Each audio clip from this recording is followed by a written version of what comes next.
En MP3.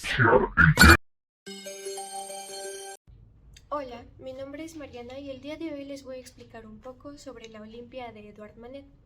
Primero que todo debemos saber que esta pintura fue creada en 1863, es decir, siglo XIX, específicamente en Francia, por el pintor francés Edouard Manet. Entonces, esta pintura fue una gran ruptura, una ruptura total en términos culturales, artísticos, sociales, políticos, etc. Entonces, para saber por qué la Olimpia de Edouard Manet es una pintura que revolucionó la historia del arte, primeramente tenemos que ahondar un poquito en su contexto sociocultural. Entonces, Francia del siglo XIX fue un periodo de muy grandes cambios. Entre ellos podemos encontrar la Revolución Industrial. La Revolución Industrial inició en el siglo XVIII, pero continuó hasta la mitad del siglo XIX y provocó grandes cambios en la maquinaria, en la tecnología. Entonces esto cambió también la manera de producir bienes, de producir en masa. Entonces podríamos decir que la revolución industrial fue el inicio del capitalismo, porque además de esto en Francia del siglo XIX ya comenzaba a darse un poco de la privatización clásica del capitalismo, básicamente. Entonces, esto fue una causa precisamente para la desigualdad social. Sabemos que el siglo XIX en Francia fue el inicio de la burguesía también. Entonces, esto ocurrió precisamente porque las clases sociales comenzaron a verse un poco más distantes entre sí. Podemos encontrar que los pobres eran extremadamente pobres, estaban en una condición paupérrima, y los ricos pues comenzaban a hacerse cada vez más ricos. Los pobres también tenían esta desventaja de utilizar, bueno, de que las empresas utilizaban las maquinarias y en este sentido algunos de los trabajos que realizaba el ser humano fueron sustituidos por la tecnología. Por otra parte, en términos socioculturales, podemos comenzar a hablar también del feminismo, porque se inició precisamente en este periodo, en el periodo que inició igualmente la Revolución Industrial. Sabemos que el feminismo trata de reivindicar los derechos de las mujeres, y en aquel momento, pues, eran totalmente desiguales, ¿no? Los derechos que tenían los hombres pues eran completamente una diferencia abismal con los que tenían las mujeres. Las mujeres únicamente se esperaba que se quedaran en casa, a cuidar a los hijos, a servir al hombre, a servir a su marido y demás. Únicamente era una función servil. No podían votar, no podían salir a exigir derechos, no podían hacer básicamente nada. Entonces, este tema es bastante importante también para este video porque sabemos que la Olimpia lo que está haciendo es además evidenciar todas las problemáticas que había en aquel tiempo alrededor de la mujer. Entonces, bueno, sabemos que el problema nunca ha sido la desnudez femenina. Antes del impresionismo se pintaban mujeres desnudas, en el Renacimiento, en el Barroco, en cualquier movimiento previo al impresionismo que se logre pensar, había una mujer desnuda en una pintura. Pero el problema es que en estas pinturas jamás se les ha pintado con un carácter fuerte, digámoslo así. Jamás se les ha pintado con una mirada retadora hacia el espectador, siempre se les ha pintado pasivas, como una musa, aquí podría entrar este término. Entonces, siempre se les ha pintado de esta manera. El cuerpo femenino siempre se ha visto para el consumo del hombre, incluso en el Renacimiento, en cualquier movimiento del que se hable. Entonces esta pintura, la Olimpia de Edouard Manet, es completamente una ruptura porque, además, Olimpia era una prostituta. Realmente, es decir, la persona que fue modelo de Edouard Manet en aquel momento para hacer esta pintura se llamaba Olimpia y además era una prostituta. Pero digamos que todo lo que está en esta pintura es polémico, demasiado polémico, porque además la persona de color que está a su servicio claramente está trayéndole un ramo de flores de un posible cliente o de algún admirador, lo cual también fue un completo caos. Posteriormente también tenemos un gato que está en los pies de Olimpia y el gato representa a la lujuria. Entonces esto también fue bastante polémico para aquel momento, dado que está inspirándose en una postura como la de la Venus de Urbino que pintó Tiziano en el Renacimiento. Entonces comparar a semejante cosa como una prostituta con la Venus de Urbino, una señora diosa bien bonita, bien hecha, blanca y con su sirviente, que además es blanca, pues fue un completo caos. Ahora, vamos a hablar un poquito más de la técnica de Olimpia. Esta técnica también fue bastante polémica porque antiguamente, en el Renacimiento, en el Barroco, todo recurría a ser naturalista. Y no solamente naturalista, sino que además copiaba la realidad con una exactitud impecable. Entonces estaba sujeto completamente al academicismo, a lo que decían las academias artísticas que debía ser el arte. Pero por otra parte, cuando vemos a la Olimpia de Edouard Manet, vemos una cosa completamente plana, plana en términos pues estéticos, volumétricos. Entonces no tiene sombra. Si se fijan en el cuerpo de Olimpia, para nada tiene sombra.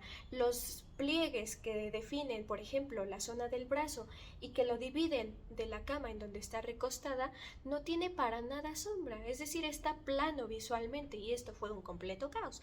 Actualmente podríamos decir, pues no está tan mal, ¿no? Pero realmente en aquel tiempo fue un "oh my god, no tiene volumen". Entonces, en este sentido, el hecho de que la pintura, de que la mujer se vea como muerta, también tiene bastante polémica. Bueno, tuvo. ¿Por qué?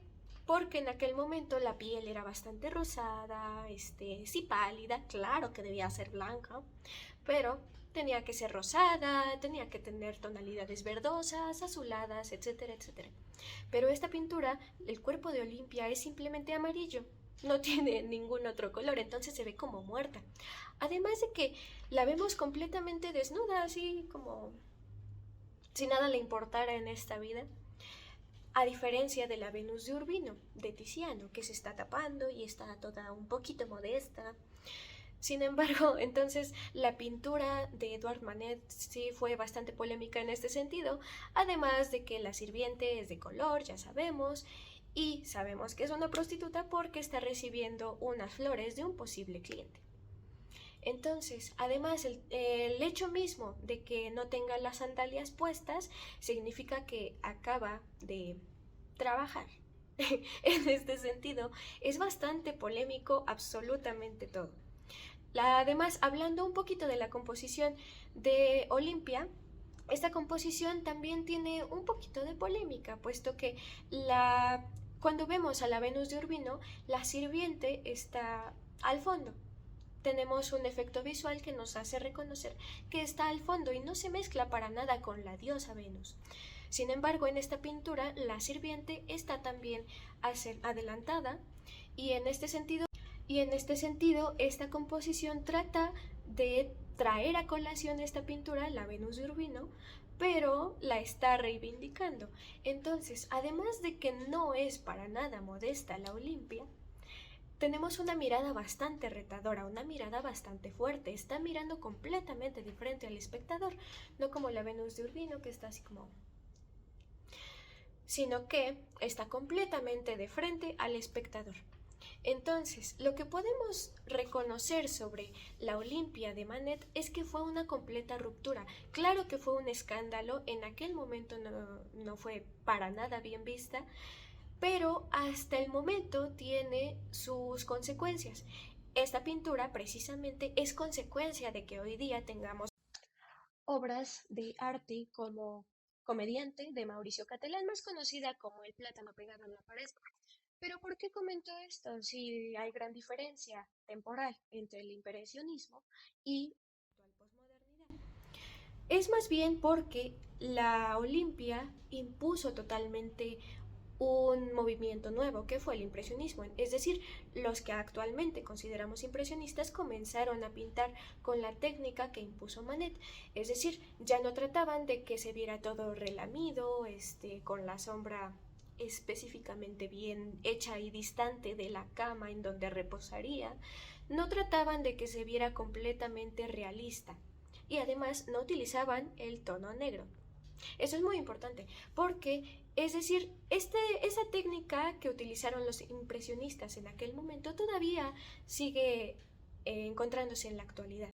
En este sentido, los impresionistas ya no trataban de que las cosas se vieran, para empezar, completamente realistas o naturalistas, sino que tuvieran bastante dinamismo, bastante movimiento, inclusive reflejado en la técnica, y sabemos ya que esto es consecuencia precisamente de la revolución industrial que ocurría para este momento. Entonces dejaron de ocupar pigmentos como el negro, que antiguamente en el barroco se utilizaban, como Caravaggio, por ejemplo. Entonces, este pigmento en sí mismo, puro tal y cual, salido del tubito, dejó de ocuparse completamente. Lo que ocupaban era más bien tonalidades azules, tonalidades moradas, mezcladas con tonos bastante terrosos o con un poquito de negro, sí, pero jamás el negro puro. Entonces, cuando veamos una pintura impresionista, vamos a darnos cuenta de que para nada tiene tonalidades negras, para nada tiene el pigmento ahí pegado como si fuera un chicle. El pigmento negro no existía en sí mismo para ellos. Entonces, los impresionistas trataban de utilizar para las sombras más bien tonalidades como morados y azules. Posteriormente vino el postimpresionismo. Actualmente o popularmente suele conocérsele a Van Gogh como impresionista, pero es un dato bastante erróneo porque fue básicamente postimpresionista, y hay una gran diferencia, una diferencia abismal entre el impresionismo y el postimpresionismo en términos estéticos. Entonces es importante mencionar el postimpresionismo porque en este periodo surgió la pintura de Cézanne, y Cézanne básicamente fue el padre del cubismo. Bueno, el máximo exponente del cubismo, claro que fue Picasso, pero Cézanne básicamente inició con esta pintura de planos, es decir, ya no trataba de pintar dinámicamente como los impresionistas, sino trataba de que su pintura se concentrara en planos de color. En algunas de estas pinturas podemos ver cosas completamente difusas. Entonces, ahí viene la primera vanguardia. Una de las primeras vanguardias, o bueno, podría considerarse como la primera vanguardia, fue el cubismo. Entonces sabemos que Cézanne básicamente fue el padre del cubismo. Actualmente el cubismo se considera precisamente una vanguardia junto con el fauvismo, el surrealismo y todo lo demás que ya conocemos. En este sentido, hablar de que obras como Comediante de Mauricio Catalán fueron consecuencia de Olimpia no es claramente una distancia directa, es decir, hay una gran diferencia temporal, pero sin embargo la consecuencia de que tengamos obras de arte como esta, históricamente el hito en la historia del arte fue Olimpia. Olimpia tuvo consecuencia el impresionismo por consecuencia tuvo al postimpresionismo, el postimpresionismo generó el cubismo y así posteriormente con todas las vanguardias. Recordemos que las vanguardias trataban de echarse la bolita, bueno, a sí mismos, ¿no? Ellos llegaban con su manifiesto y decían, esto sí es arte, no eso. Y así posteriormente. Entonces, básicamente las vanguardias claramente fueron consecuencia del impresionismo. Actualmente, obras de arte como Mauricio Catalán tuvieron su origen en el dadaísmo, como por ejemplo las obras que ya sabemos de Duchamp, La Fuente, o más conocida como El Urinario, o Mierda de Artista de Piero Manzoni. Entonces, lo que yo podría resaltar de Olimpia es que es una obra bastante polémica y bastante importante para toda la historia, no solamente para la historia del arte, puesto que se empezó a partir de Olimpia a cuestionar temas como el papel de la mujer en sociedad, su sexualidad y etcétera, temas que fueron bastante importantes para el feminismo, además de que para la historia del arte es bastante importante. Entonces, la pintura en sí misma a mí me parece bastante interesante. A mí me gusta bastante personalmente, pero en sí yo creo que objetivamente esta pintura es, digamos, la madre de todo lo que consecuentemente en la historia del arte sucedió. Y bueno, espero que les haya gustado bastante el análisis de Olimpia. Por mi parte, esto sería todo. Hasta la próxima.